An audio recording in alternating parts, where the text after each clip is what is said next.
Magandang hapon sa ating lahat na ito update sa magiging lagay na ating panahon. Patuloy pa rin nakakaapekto ang northeast monsoon o amihan sa buong bahagi ng Luzon. May dala pa rin po itong maulap na kalangitan na may kasamay hina hanggang sa tamtamang mga pag-ulan sa bahagi po ng Cagayan Valley, Cordillera Administrative Region, pati na rin sa Aurora, Quezon at sa Camarines Norte. Pero dito sa atin sa Metro Manila, pati na rin po sa nalalabing bahagi pa ng Luzon, ay generally maaliwalas sa panahon po o bahagyang maulap hanggang sa maulap yung ating kalangitan na inaasahan na kung saan sa madaling araw o sa early morning ay posible pa rin po tayo makaranas ng mahihina mga pag-ulan o mga pag-ambon epekto ng amihan. Sa bahagi naman po ng Visayas at Mindanao, maaliwalas sa panahon din po ang inaasahan natin dyan ngayong hapon hanggang mamayang gabi, ngunit may matsansa pa rin po ng mga dagliang pag-ulan, lalo na sa bahagi ng Eastern Visayas, Caraga at Davao Region. Wala tayong minomonitor ngayon na low pressure area o bagyo na posible makaapekto sa ating bansa.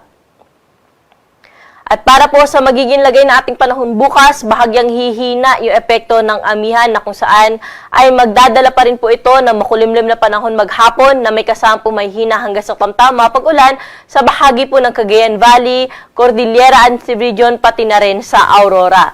Pero dito po sa Ilocos Region, pati na rin sa ibang bahagi pa ng Central Luzon, maaliwalas ang panahon bukas, ramdam pa rin yung epekto ng amihan at posible pa rin po yung may hina mga pag-ulan.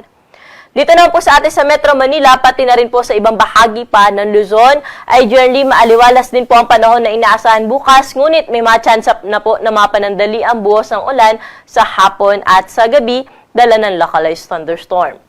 Temperatura natin bukas dito sa Kamunilahan ay nasa around 23 to 32 degrees Celsius.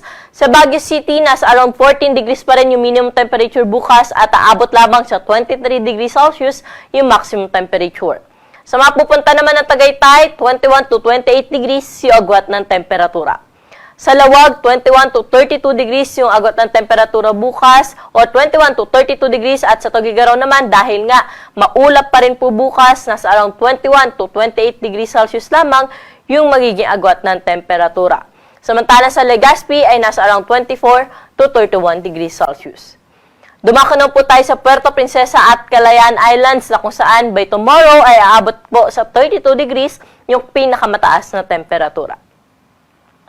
Sa mga kababayan naman po natin sa Kabisayaan, wala po tayo naasahan na malawak ang mga pag-ulan bukas kaya magpapatuloy yung kanilang naranasan na maaliwalas sa panahon, lalo na po sa umaga hanggang tanghali. Pero pagsapit ng hapon hanggang sa gabi, posible pong may mga kaulapan na mabuo na magdulot ng mga panandali ang buhos ng pag-ulan, dala nga po ng easterlies. Temperatura natin bukas sa bahagi po ng Metro Cebu ay 26 to 32 degrees Celsius, Iloilo at sa Tacloban ay nasa around 25 to 32 degrees Celsius.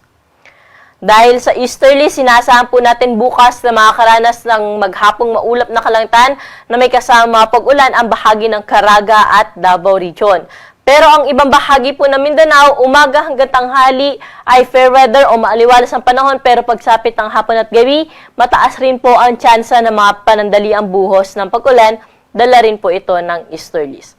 Temperatura natin bukas sa Cagayan de Oro ay nasa around 23 to 31 degrees Celsius, Zamboanga abot sa 33 degrees sa maximum temperature at sa Metro Davao 25 to 32 degrees Celsius.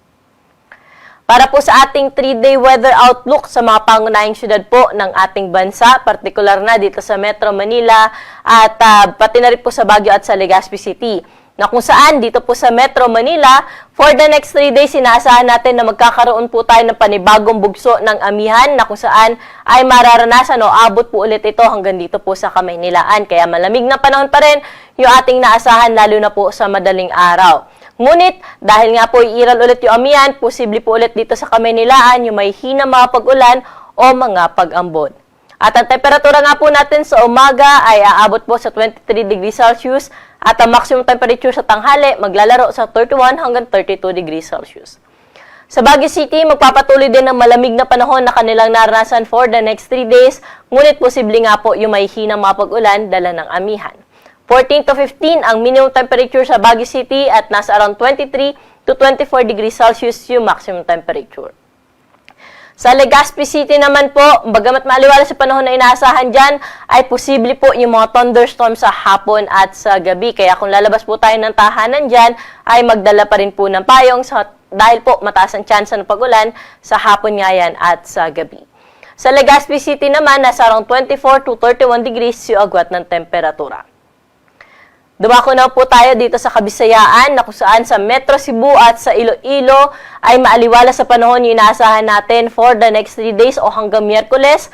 Ngunit may mga tsansa pa rin po tayo na mga pulupulong pag-ulan, mga pagkidlat at pagkulog. Dala nga po ng easterlies o ng mga localized thunderstorm. At kapag meron po tayo mga thunderstorm advisory, nilalabas po natin o nagpo-post po tayo sa ating social media accounts. Kaya panatilihin po natin ang pagbisita sa ating Facebook page, pati na rin po sa X at sa YouTube po natin. Samantala sa Tacloban naman po, inaasahan po natin na Lunes ay maaliwalas yung panahon. Pero pagdating ng Martes hanggang Miyerkules, dahil sa easterlies, inaasahan po natin na makakaranas sila ng maulap na kalangitan na may kasama kalat-kalat na pag-ulan. Sa Tacloban, nasa around 25 to 32 degrees ang agwat ng temperatura. Dumako na po tayo sa mga syudad natin o pangunahing syudad sa bahagi ng Mindanao. Sa Metro Davao, Cagayan de Oro at Zamboanga City, for the next 3 days, wala po tayong naasahan dyan na malawakang mga pag-ulan at magpapatuloy po yung kanilang naranasan na maaliwala sa panahon sa umaga hanggang tanghali. Pero pagsapit ng hapon at gabi, expect na po natin yung mga panandali ang buhos ng pag-ulan. Metro Davao, nasa around 24 to 32 degrees agwat ng temperatura. Cagayan de Oro, 24 to 32 degrees din. Pati na rin po sa may Zamboanga na kung saan aabot sa around 33 to 34 degrees yung maximum temperature.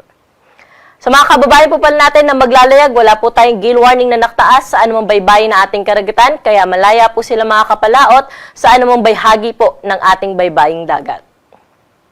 At ang araw po natin dito sa Kamaynilaan ay lulubog sa 5:49 ng gabi at muli po itong sisikat bukas ng 6:25 ng umaga. Para sa karagdagang impormasyon ukol sa lagay na ating panahon, mangyaring i-like at i-follow kami sa aming social media account sa DOST_Pag-asa at bisitahin ating website sa pag-asa.dost.gov.ph. At yan po yung latest dito sa Weather Forecasting Center. Ako po si Ana Cloren Horda. Magandang hapon po.